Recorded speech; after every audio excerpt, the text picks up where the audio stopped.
হাই all friends, বলক আজি ভেন্দি টেঙা বনাওঁ। মই কেৰাহী গৰম হোৱাত মিঠাতেল দিছিলোঁ। মিঠাতেল গৰম হোৱাত মই শুকান জলকীয়াটো দিছোঁ। শুকান জলকীয়া দিয়াৰ পিছত ভেন্দিখিনি বহাই দিছোঁ। মই ভেন্দিখিনি সৰু সৰুকৈ এনেকৈ কাটি লৈছিলোঁ। এতিয়া ইয়াক ঢাকন দি ভাজি থাকিম অলপ সময়। এয়া আকৌ ঢাকন গুচাই এনেকৈ লৰাই দিছোঁ। এতিয়া মই ইয়াতে নিমখ আৰু হালধিখিনি দি দিম। এয়া নিমখ দিছোঁ। নিমখ দি আকৌ লৰাইছোঁ। এতিয়া আকৌ হালধিও দিলোঁ। হালধি দি আকৌ লৰাইছোঁ।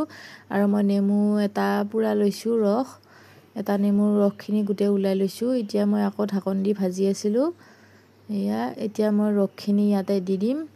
ৰসখিনি দিয়া দেখা নহ'ল, আকৌ ভাজিছোঁ। এতিয়া মই অলপ পানী দিম সেইটো বাতিতে লৈ। ৰসখিনি শুহি গ'ল। এতিয়া অলপ পানী দিছোঁ, আকৌ লৰাই দিছোঁ।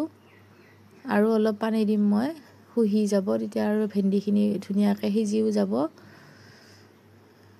এতিয়া হৈয়ে যাব আৰু এনেকুৱাকৈ খাবচোন আপোনালোকে। এনেকুৱা গৰমত খাবলৈ ধুনীয়া হয়। আৰু কেনেকুৱা লাগিল মোক ক'ব। আজিলৈ বাই বাই।